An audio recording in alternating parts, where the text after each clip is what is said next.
This is your boy, Wally Sparks. What up, y'all? It's your boy Ryan, a.k.a. Big Show, a.k.a. Paul Rouse, baby. Whoa. And this is SPARKXBERRY Q&A. What's going on, man? Y'all seen the last one, man. Y'all seen how we Q&A Blood and Bars mixtape number 77. This is actually the mini doc series. How you feel about hosting this? Hey, man, anything do to shed light to your story, bro. All right, man. So, you know what? This was your choice, and you're always going to be choosing what SPARKXBERRY we're reviewing. So, let's talk about this review you chose to tackle today. Word. First and foremost, before we get into this, I just want to say big shout out to Coffee, Blunts, and Donuts for having us this past week. Yeah, big shout out to Coffee, Blunts, and Donuts. Appreciate it, man. Shout out Itzy and the lovely Natasha. Thank you for having us. New episode dropping soon, y'all. Go check that shit. Facts. Now, what's up with this SPARKXBERRY, man? Hey, man. What she want that, huh? What she want that, huh? She want that SPARKXBERRY punch. Word, bro. Straight up, man. Because y'all know, man, I had to do that because if you guys see how this is branded right here, it's like a weed pack. You know what I mean? So, that's basically the reason I titled it SPARKXBERRY. I figured that's where you was going with that. Yeah, bro. SPARKXBERRY shit? Yeah. So, what's some of the questions you got for me about this particular mixtape? Now, gotta get into first Cambridge Gucci. Cambridge Gucci? Yeah, man. Well, you know, I had as y'all know or may not know, you know, nowadays I go by a few different names. Wally Sparks, you know, Heartless Tony, and the newest one is Cambridge Gucci Man. Yeah, I fucked your bitch that's so icy by Gucci. Yo, man. I gotta ask, is that a true story? Come on, be honest. That a true story? So icy's effings had happened. They like, Wally, why you say you Cambridge Gucci Man? Cause I fucked your bitch that's so icy by Gucci Man. All these tattoos on my true face. Story, so y'all. Superman told her to put Gucci on my belt. I'm Cambridge Gucci Man. True story. Facts. Word. That song's just, you know, I had to make that because, you know, Cambridge Gucci Man, I had to put a song out there. For real. You know what I mean? So Cambridge Gucci was born just like that. As the beat came on, that's how I was hearing me flowing it. You feel what I'm saying? So I said, yo, you know what? This is gonna be a theme song. You feel what I'm saying? Mm-hmm. Straight like that. Was that like the first joint you did for the project? Like when you first start recording the project, how do you decide like what the sound's gonna be? If it's gonna be like trap or more rappity rap, lyrical shit? All right, well, that's good. That's a real good question. So I usually like to, you know, vary different stuff. You know what I mean? I like to switch it up and be versatile on tapes. I like to put some trap here, some trap there, but you know, as it's been going, as Cambridge Gucci Man was born, I started to kind of, you know, do like one trappy tape, one Cambridge Gucci Man joint, then like a Sparks joint, and kind of do them in a pattern. You feel me? But this one in particular, I actually think I might have had a trap one before this. I think I just wanted to keep going with the trap vibe because, you know, it just depends on my mood, honestly. You know, and trap, when I go to trap vibe, I'd probably say I'm more in a more uplifting spirit, more partying spirit, rather than when I go to a Wally Sparks one, it's more like, you know, I'm kind of maybe in a like hood state of mind. You feel what I'm saying? Trappy's hood too, but it's more uplifting hood. Yeah. You feel me? Love that trap shit. Yeah, word up. So Hey, it's not that this project's lacking that lyrical shit. You got tracks like Spin, you got Raw. You fucking with the wrong man. I don't think this God's plan. Leave you in your goddamn swing through hoods. I'm Tarzan. Crazy with the motherfucking words since I could talk, dog. Always had my eyes open. I ain't need a watch, dog. Word. And the outro and shit. Yeah. Yo, that dirt nap outro, that was like some like real like grimy 90s shit. That dirt trap was some dirt. I took it there with that. Yeah, dirt nap. Cause you know that when I was gonna go into a Heartless Tony vibe, that dirt nap was one of the songs I was picking, and where I'm like, it's a SPARKXBERRY vibe. Some reason I still wanted to add that track. So I said, if I put it in the middle, in the beginning, it's going to kind of throw it off a little awkwardly. So I figured I'd just use that dirt nap for an outro. And besides, the tape's over, so time for you to take a nap. A dirt nap. You know, besides to get them ready, I knew that the next one was going to be a blood and bars, bloody type of vibe. For real. So to end off that SPARKXBERRY with that dirt nap was saying like, something. There's a funeral coming next. Yeah. Feel me? Speaking on that funeral vibe, we got to talk about I hate rappers.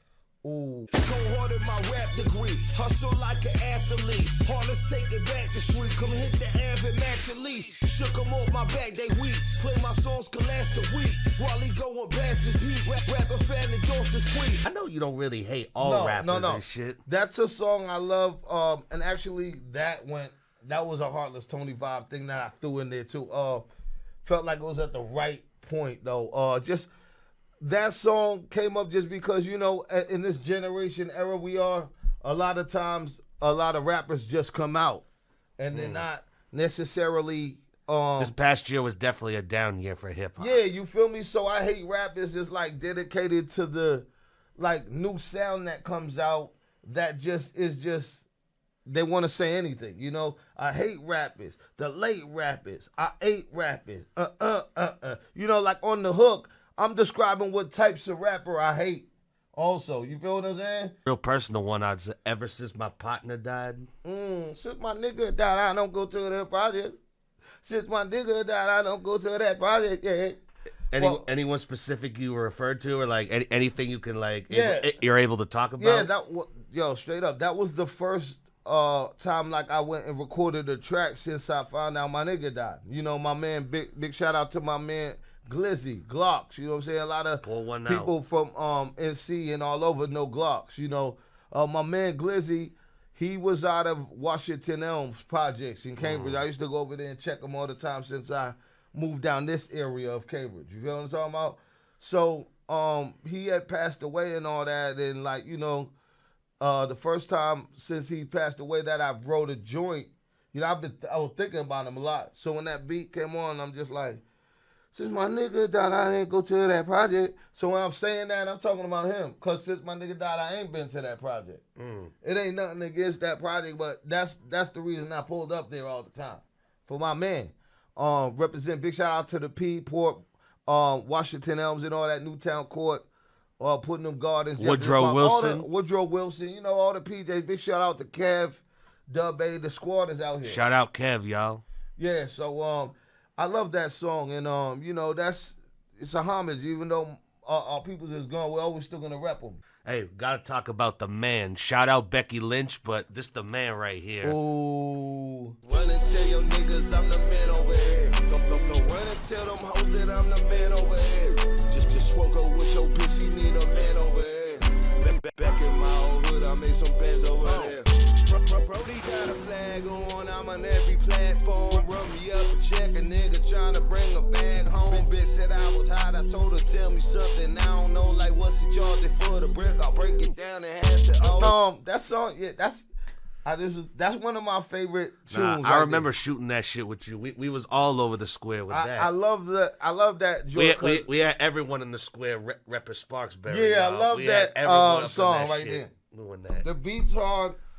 And that's just, you know, run and tell your niggas I'm the man over here. Go, run and tell the hoes that I'm the man over here. Just woke up with your bitch, she need a man over here. Back in my old hood, I make some bands over there. Yeah, I love that hook, man. That's just, you know, that's just one of them joints. Like, if you don't know now, you know, man. Run and tell your hood, I'm the man over here. Run and tell your niggas, tell them, bitch, you know what I'm saying? You the man. Spoke up with his you bitch, she needed a man over there. You know, back in my hood, I made some bands over there. You're talking about North Cambridge. I came up, you know, grinding and swining and winding and dining and, you know, bring it back to the old hood, make some bands. You know, that's one of those nostalgic joints where I want to talk about, like, you know, where I'm at now and where I was from also. And like I said, that's one of my favorite joints. Let's say Brody got a flag on, I'm on every platform, run me up a check, a nigga trying to bring a bag home. Bitch said I was hot, I told her, tell me something, I don't know, like what's he charging for the bricks? I break it down and half, said, oh, like those first balls and all that high splash, I love that joint. That's why I said, yo, we got to do that video for this. Nah, for real. How about Forever Cambridge? Like I say, nobody rep. I feel like nobody rep Cambridge more than you, bro. You know what? I like to feel that same way as well, for real. Everything I do, I always try to have some Cambridge shit in there. If it ain't a Cambridge reference, I'm saying it. People know it's where I'm from, specific on what part, and just let y'all know I love Cambridge. Straight up, doesn't matter if you're from Port. Do you ever see yourself leaving Cambridge ever? I don't want to leave Cambridge. I'll always have a part of me in Cambridge. Even if I ever did float somewhere, I'd always would have Cambridge, a spot to fall back in Cambridge. I'd love to glow up and just keep it in the hood. You know what I'm talking about? I love it, man. You know what I'm talking about? Even though, like, every particular town, people's usually like, oh, it's hard to blow up here. It's hard to blow up. They say that a lot about Boston. Oh, it's hard to blow up. Just Boston. Mass in general. But Massachusetts in general. But at the end of the day, it's really, this is what I want to tell you. It's hard to blow up anywhere because I've been to different states, right? And they all say the same thing that, like, people are saying, oh, Beantown. It's just all about your support system. You know what I mean? Because at the end of the day, I think you're probably always going to feel like it's so hard to blow up where you're from because there's also people trying to do the same thing, So people are automatically going to assume if I go here, I go there, it's going to be easier. A lot of times you hear people say, oh, I'm going to go to Miami. I'll blow up if I was in Miami. Bell. I'd blow up if I was in Atlanta. I'd blow up if I was here. How many times do you hear that? I'd blow up if I was here. I'd blow up if I was there, right? A lot. But guess what? Atlanta's definitely the hot spot. You need to make sure you know somebody before you go anywhere. So yeah, it might be true. You might blow up in Atlanta, it might blow up in Miami, but if you don't have a connect, how you gonna get the product out? Favorite joint? Upload, download, upload, download. Yo, Upload. shit. Fast forward. Upload, download, upload, download, upload, download. Yo, join, fast forward. I've been out here putting work all day. I've been out here putting work all day. I've been out here putting work all day. I've been out here putting work all day. Yeah, that's actually that's my shit. That's one of my favorite joints too. That's like some TikTok shit. That's an original joint too. I can't remember the producer's name, but once upon a time, I got messaged and like I like your flow. Ooh, I'm gonna send you some beats. So I will send that beat, and I jumped on it right away, and that's how that happened. So yeah, that's a song basically just letting them know, bringing it back to a hip hop feel that I've been out here doing this.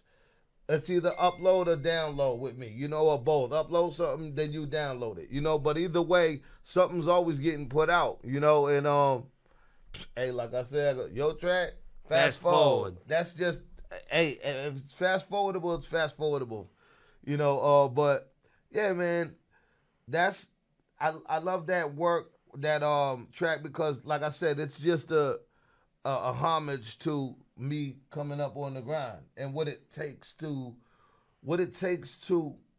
be about it out here. When you're rapping, upload, download. That's what it entails nowadays. If this was back in the day, would be upload, download. It would be more like record, pass out. It's like this was back in the day, it'd be burning on the CD, then we're taking it outside and we handing it out. But now, since it's the future, burning CDs is now uploading, passing them out is now them downloading. So, what would you say is the largest crowd you ever performed in front of? Oh man, wow, damn, that's all I want to say. But you know what? One of the largest stages I've performed at, I would have to say was New England Urban Music Awards 2010.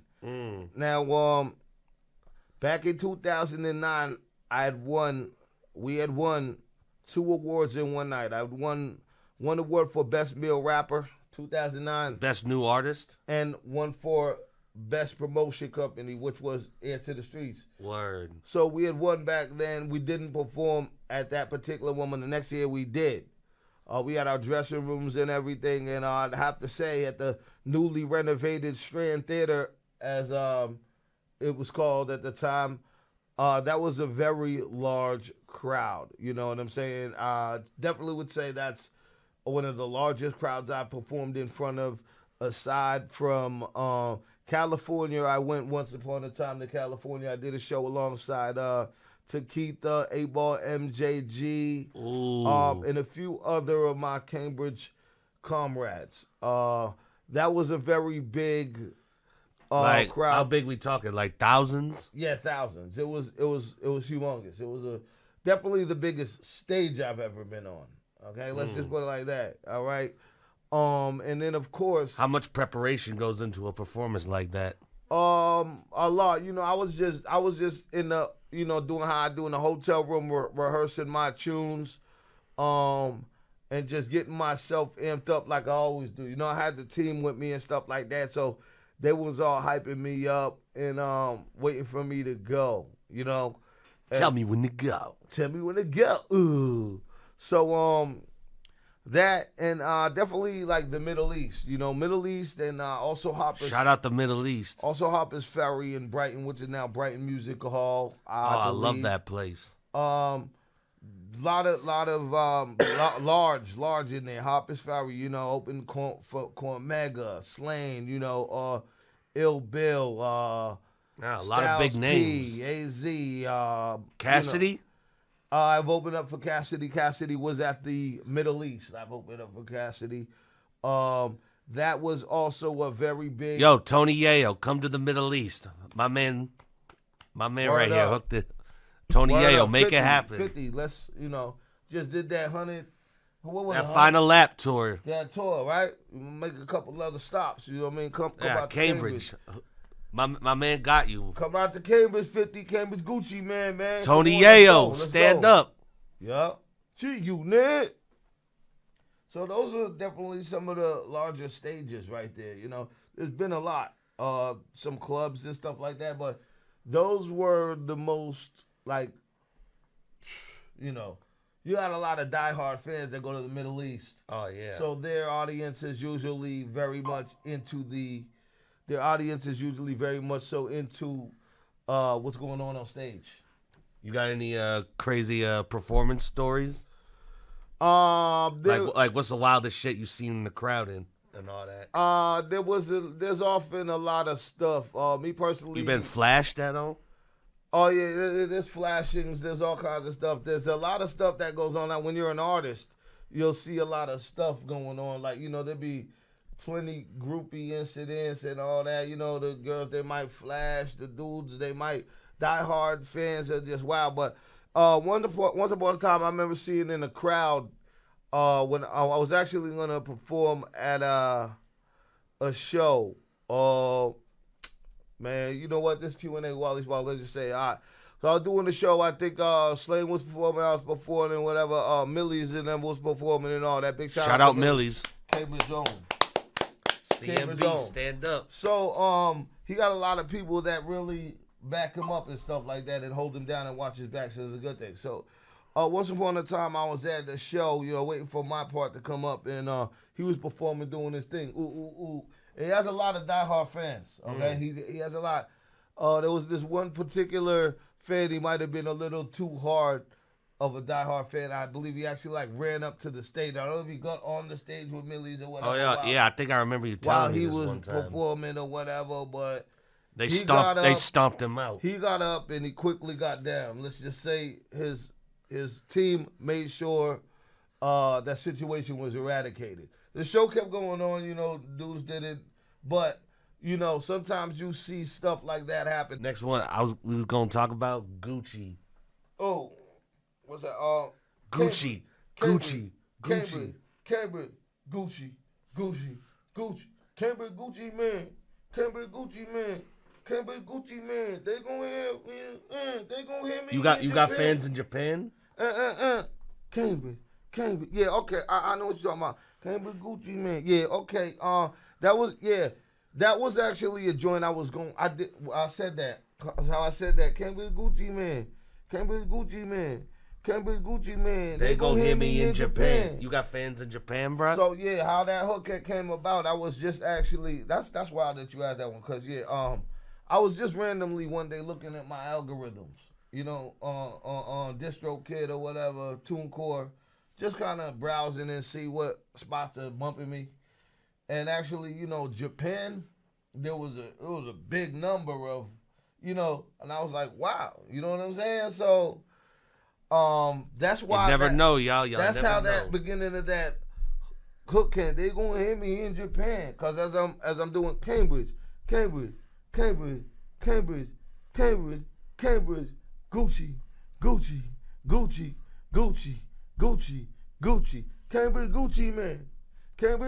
Man. Then I said, Cambridge Gucci Man. They gonna hear me in Japan. Yeah, I like that one. I said, Primo, can you front me 10 bricks, please? Got a letter from my plug. He locked up in the Florida Keys. Yeah, that was Would you say Gucci's your favorite designer brand? Gucci's a dope brand. You know, I you know, as Cambridge Gucci Man or whatever, I guess I would have to say yes. But did you ever rock the runway in that shit? Yeah, hell yeah, oh yeah. Yes. Definitely, and as Cambridge Gucci Man, you know any Gucci that I've acquired was a gift. You know, on some old like Cambridge, Kev, my man Kev, he gifted me the Gucci hat. Feel what I'm talking about? I rocked that in that Raw video too. Raw's on here, so you guys check out that Raw video. Check out the Gucci hat, okay? Yes, sir. I got that from my dude Kevin, okay? Sportsman. Bow. Okay, and my second Gucci ever was a Gucci belt. I remember the belt. Gifted to me after my TV show. Shout out Mental Hop. Mental Hop. Big shout out to my man MBK, Natural Boy Spitter. He goes by Dollarful nowadays. Dollarful Day. He had gifted me a Gucci belt after the show. So that's fire. Gucci, if y'all wanna sponsor or donate anything to Cambridge Gucci Man, I will be happy to rock it in the video, on a Q&A, wherever, preferably. Alley-oop. Gotta get into that one. Little nigga in the hood trapping for Montclair, in and out the court like he Fresh Prince of Bel-Air. Ooh, alley-oop. Stretch them birds in the coop. Alley-oop is a hustling song. I named it Alley-oop because everybody needs that alley-oop. And that was preferring to, like, you know, me on the come-up. You know, I did my hustle thing and I did all that and all that. But before I could do all that and all that with my own bread, I didn't have none. So, you know, homie always threw me the alley-oop. You feel what I'm saying? So I jumped up. Throw me the assist. Everyone needs that assist. That alley-oop that's what it's all about is, you know, the homie throw you something and you know you make it work. You feel what I'm saying? Little nigga in the hood thugging like he Suge Knight. Hey, Coffee, Blunts, and Donuts episode coming real soon, y'all. Check that shit. Facts tomorrow. What's the date today? Saturday. It's the 13th. It's the 13th? Yeah. It is, right? So Sunday, the 14th of January, 2024, Coffee, Blunts, and Donuts. Once again, it's your boy Ryan, a.k.a. Big Show, a.k.a. Paul Rouse, baby. Whoa. Y'all know what it is, man. It's been another Q&A. It's been fun. Give yourself a round of applause. Boom, boom, boom.